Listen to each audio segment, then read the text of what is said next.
roll, and there are a couple of articles out there regards to the Nintendo Switch. So let's start off with the Nintendo Switch. First of all, it looks like the Nintendo Switch is going to be getting another port, and this time it looks like it's going to be getting a port of the original Crysis game. It's just going to be called Crysis Remastered, and it looks like Crysis Remastered is going to be coming to a lot of different platforms, pretty much every current gen platform. You can see from this image right here, if we look at the logo for Crysis Remastered, you can see it's coming to PC, PS4, Xbox One, and apparently the Nintendo Switch. The big key thing here is the Nintendo Switch, of course, since if you don't know anything about Crysis, Crysis is actually one of those games that's very graphically demanding, and a lot of times a lot of hardware couldn't even run it, especially on PC. And a lot of people use the Crysis series as benchmarks for PC because, like I said, it was very taxing on a lot of PCs for quite some time. So the big key question here is how well is Crysis actually going to run on the Nintendo Switch, since the Nintendo Switch, of course, is obviously less powerful than the Xbox One, PS4, and PC. I'm sure it'll run pretty good, honestly, because if there's a will, there's a way, and a lot of different developers out there can actually optimize their games for the Nintendo Switch. Not to say that they're the best looking or the best running games, because that's clearly not the case. Of course, most of the time with a lot of these different ports on the Nintendo Switch, they have to do a lot of sacrifices to the performance or to the graphics to actually get these games to run on the Nintendo Switch. And with something like Crysis, obviously Crysis being a very graphically powerful game, of course, they're going to have to do some pretty big key sacrifices. So, of course, obviously, the Nintendo Switch version of the game is going to be the least desirable version of the game, just because it won't look the best, it won't perform the best. But besides that, actually, it would be kind of cool to have a game like Crysis that you can actually play on the go, because this is obviously going to be the best way to play Crysis on the go when it actually comes out on the Nintendo Switch, if it even comes out on the Nintendo Switch. And I'm very curious to see how this is going to run on the Nintendo Switch, if they can even manage this game. But like I said before, if there's a will, there's a way. You look at something like The Witcher 3, for instance, and who would have thought The Witcher 3 would actually be possible on the Nintendo Switch's mobile processor? Because you do have to keep in mind, of course, the Nintendo Switch is actually running the Tegra X1 processor, I think from like 2015 or 2016. Either way, it is an old processor, and not just that it is an old processor, it is a mobile processor. It's not running on like PC architecture or regular desktop architecture. It's running on a mobile architecture, so it is pretty impressive to see these games that aren't really meant to be played on a mobile chipset to be played on the Nintendo Switch. And this one is probably going to be amazing on the Nintendo Switch for what it is. Of course, keep your expectations at check when this game actually comes out, but if they can get this to run and it runs pretty stable, that'll actually be pretty mind-blowing for Crysis to actually come to the Nintendo Switch. Now, the next one on my list is actually also about the Nintendo Switch, and I actually wanted to talk about this really quickly. So apparently you guys know that there was a new firmware update for the Nintendo Switch, firmware update 10.0, and of course firmware update 10.0 added a lot to the Nintendo Switch. It added button remapping, it added bookmarks, it added swappable games from your internal memory to a memory card. So it added some pretty useful and nice features to the Nintendo Switch. But apparently what's going on with that firmware, inside the code of firmware 10.0, someone has found out that there may be possibly a brand new Nintendo Switch on the way. And honestly, I can definitely see Nintendo making a brand new Nintendo Switch. I know earlier this year, Nintendo pretty much took down all those rumors about like a Nintendo Switch Pro or any brand new Nintendo Switch coming to the market. So who really knows when this brand new Nintendo Switch would even come out on the market. But honestly, if you look at Nintendo's history with making a lot of different versions of the same console, like for instance the 3DS, how many 3DS variants did we get? It's most likely that we are going to be getting another variant of the current gen Nintendo Switch. We just don't know when this is going to be. Is it going to be this year or next year? Of course, even if Nintendo shot down those rumors about a Nintendo Switch coming out this year, they could still obviously release one this year if they wanted to. Most likely it still may not happen, just because what's going on in the world right now, and just due to the fact also Nintendo just made a Nintendo Switch Lite last year, so they may be like, well, we're gonna hold off due to all this stuff going around in the world, and then on top of that, we already made the Switch Lite, and next gen stuff's coming out, so we'll just wait one more year to release this new Nintendo Switch.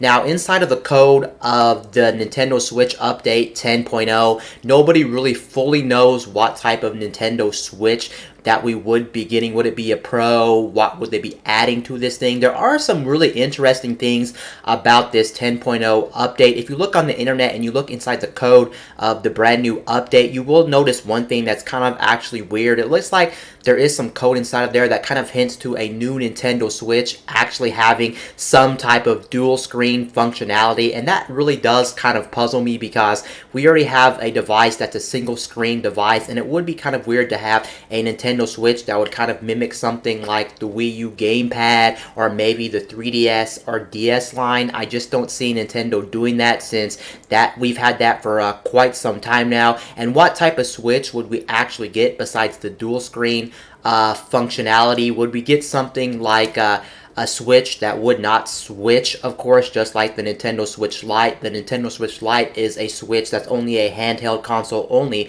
and you can't dock it to the TV. Some people out there actually have a theory where they may actually make a brand new Switch, but it'll only be a desktop box, kind of like a PlayStation Vita TV. If you remember the PlayStation TV, they pretty much just took the guts of the PlayStation Vita and put it in a set-top box that you could only connect to your TV, and that was the only functionality for it. And honestly, I can definitely see Nintendo doing that, since they already did the Nintendo Switch Lite. And also, these rumors also hint that it's not going to be a new variant of the Nintendo Switch. It's not going to have new internals. Apparently, if this new Nintendo Switch comes out, it's still going to be running the Tegra X1 processor, basically the same processor that's in all the current gen Nintendo Switches, whether it's the Nintendo Switch Lite or whether it's the Nintendo Switch regular version or even the upgraded version with better battery life. They all have the same processors, and if it's going to have the same processor, I don't see it really being a pro version of the Nintendo Switch, outside of the fact that if they do something with like the dual screens, that would kind of be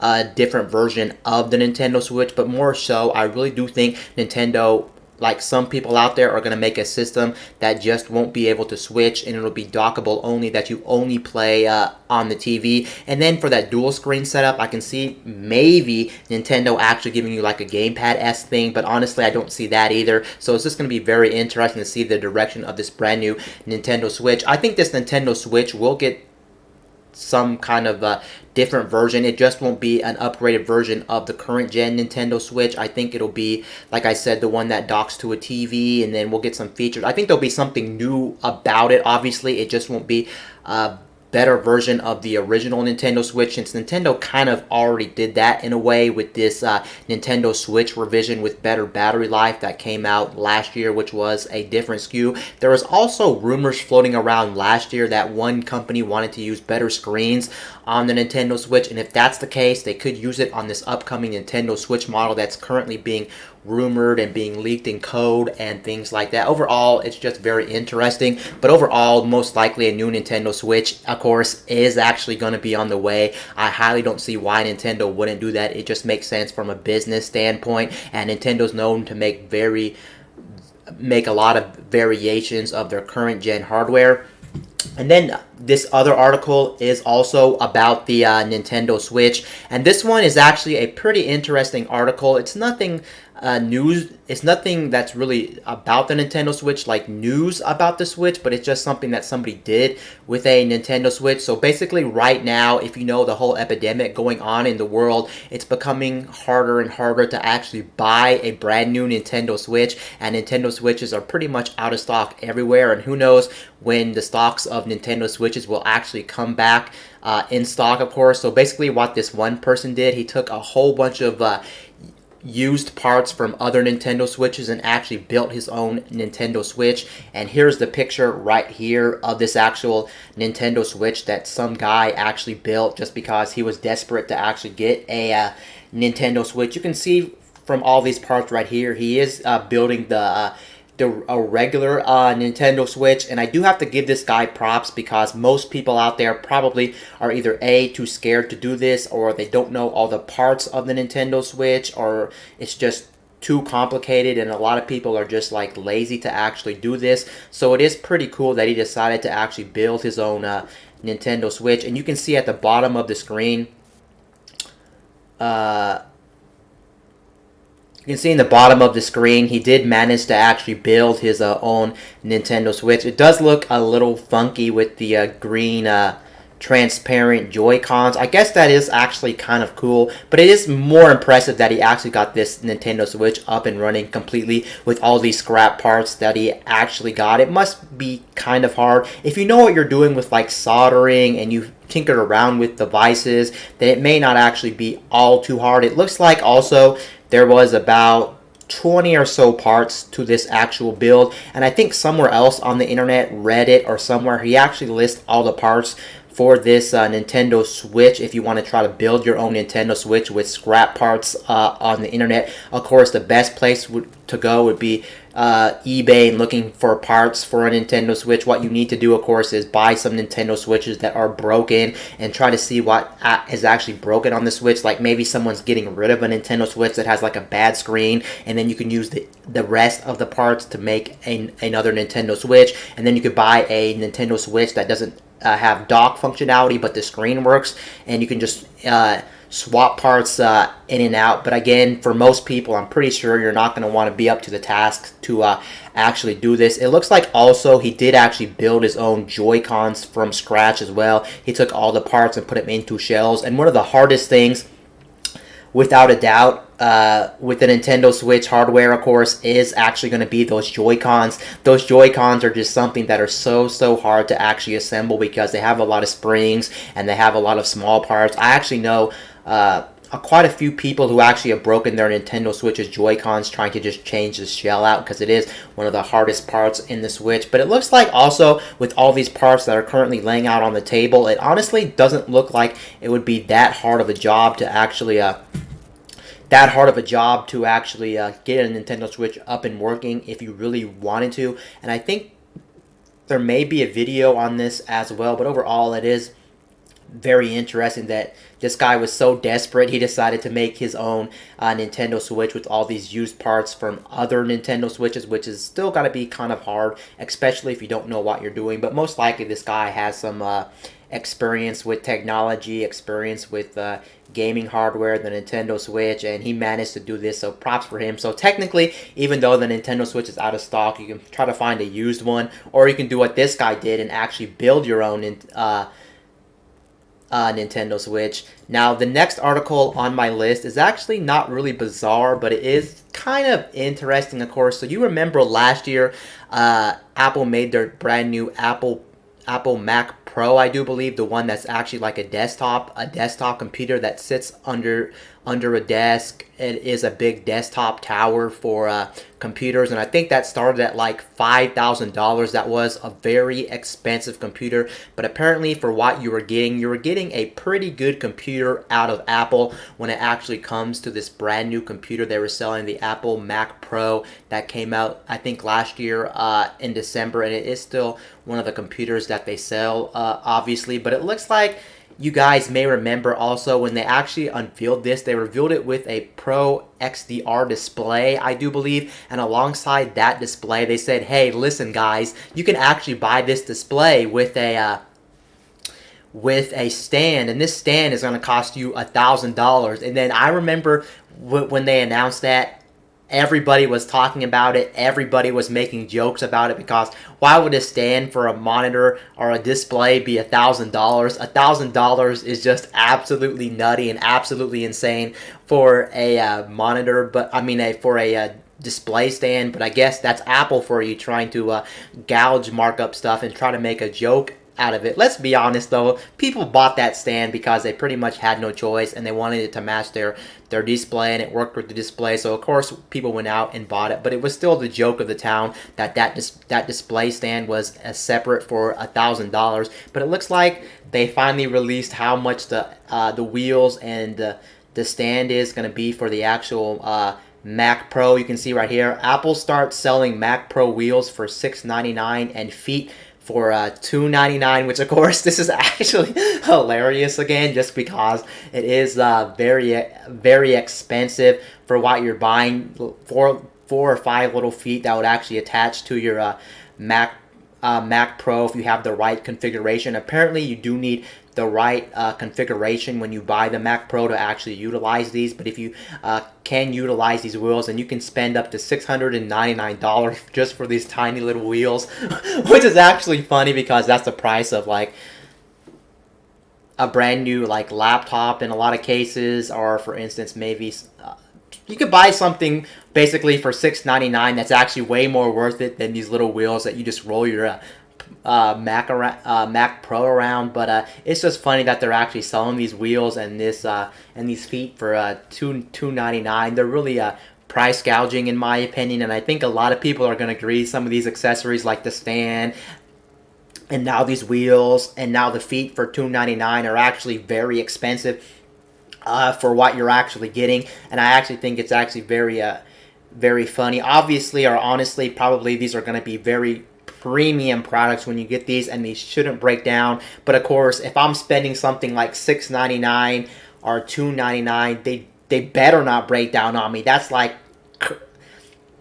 over half $1,000 to actually buy these wheels. And honestly, I wouldn't be too happy if these broke on me. But yeah, very interesting that they're actually releasing these wheels, and they're actually charging a premium for these wheels. And I'm assuming a lot of people are gonna find this hilarious and funny that Apple is actually price gouging their wheels. Maybe they are. No, they can't be. I was gonna say maybe the materials that they manufactured and they actually made these wheels are worth $6.99, but honestly, still probably not worth $6.99 for these little dinky wheels. Even if they're the sturdiest wheels on the planet, $6.99 just seems like a lot, especially since they don't have that much functionality outside of the fact that you can wheel your Mac Pro around if you wanted to wheel your Mac Pro around of course. But of course, people are going to buy these things because it's Apple, and a lot of people associate Apple with being a premium tech company or a brand in general. And of course, people are probably going to be like, yeah, I need these Mac wheels just to buy these, or they just want to do it as a joke. I'm going to spend $6.99 for these wheels and then $2.99 for the feet for this thing, which is absolutely insane.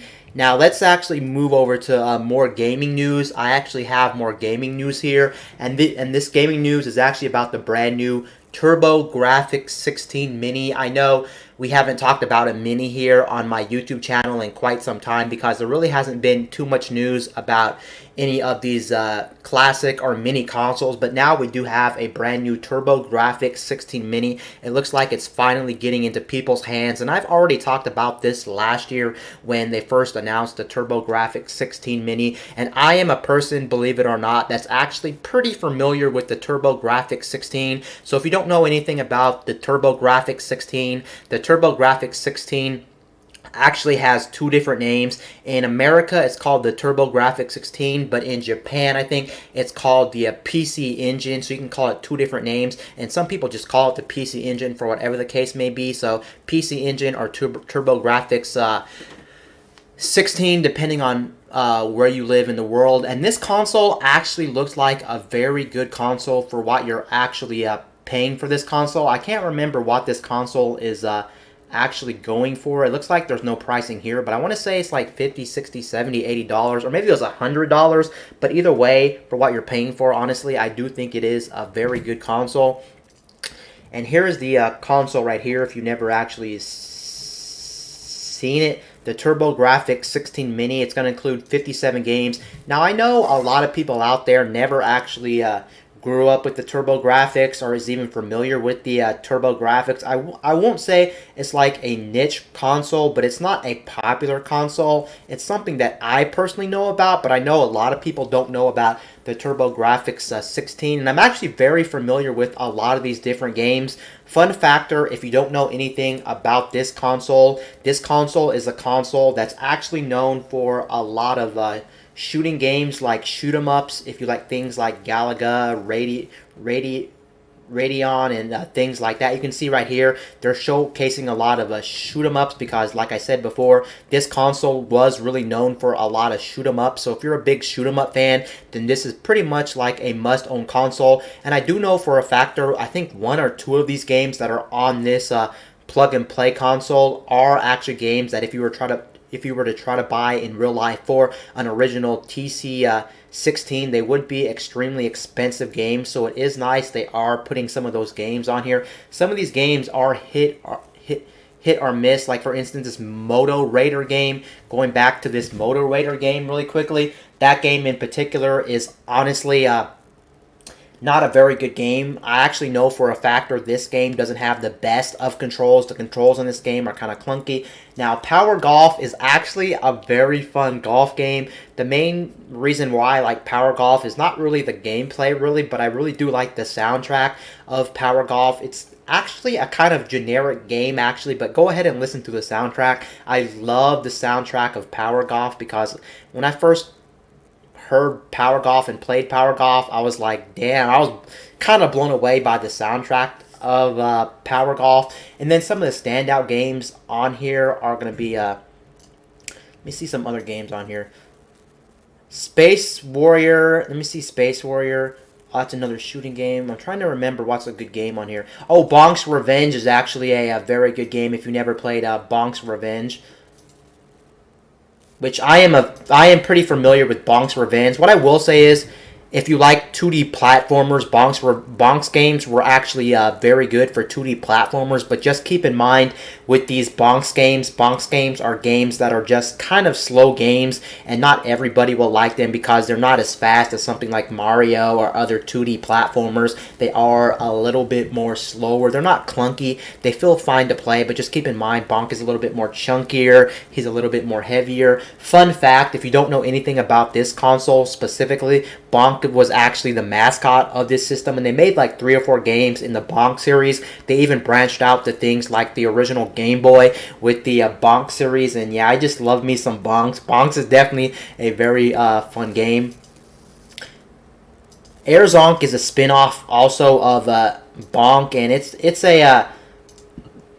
a shoot 'em up, a sideways shoot 'em up, which is actually a very good spin-off of Bonk if you never played Air Zonk. It's funny how long they supported Bonk on the TG16. And then we also have Newtopia, and I know something about Newtopia. Newtopia, if you look at this image, what does this image remind you of? It's pretty much a clone of Zelda, if you played any of the earlier Zeldas in general. But what I can say is, it's not really a bad knockoff of Zelda. It's actually a very fun version of Zelda. This reminds you of something like a Link to the Past or the original Zelda, but it is a really good game, and honestly, don't overlook that game just because it's a game that looks like it's a clone of Zelda. It's a very good clone of Zelda. And then we have New Adventure Island, which is another 2D side-scroller. Nothing too crazy about this game. It's a very good game. Overall, I would say that this is a pretty good console, and I also saw stuff about this console like the interface. The interface is amazing for this thing. They even have the game cards that actually go into the TG16 when you actually load a game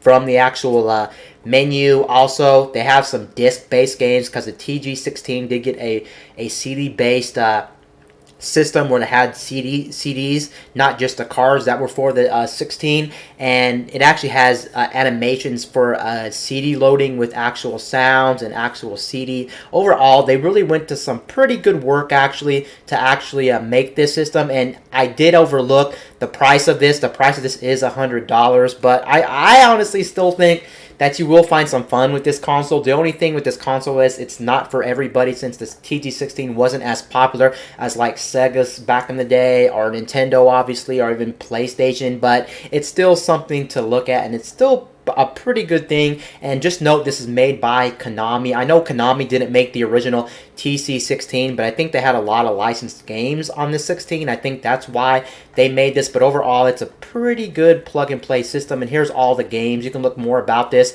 but now let's go on to some other news about smartphones, because it looks like we got a brand new smartphone reveal. The brand new smartphone reveal is coming from Apple this time, and Apple has released officially the iPhone SE 2020, technically the iPhone SE 2, because you guys remember they did make a iPhone SE 1, which was based off of the iPhone 5's design, and this iPhone SE 2, our 2020 version, is going to be based off of the original iPhone 6's design. A lot of people says it looks like the iPhone 6. That is true, but a lot of people said this smartphone looks like the iPhone 8's design, but if you think about it, the iPhone 8 was originally based off of the iPhone 6 design, and there's nothing really too crazy about this device. The nice thing about this device specifically, even though it looks like an older iPhone, it is based off of the iPhone 11s, so it'll be running the same processors as the iPhone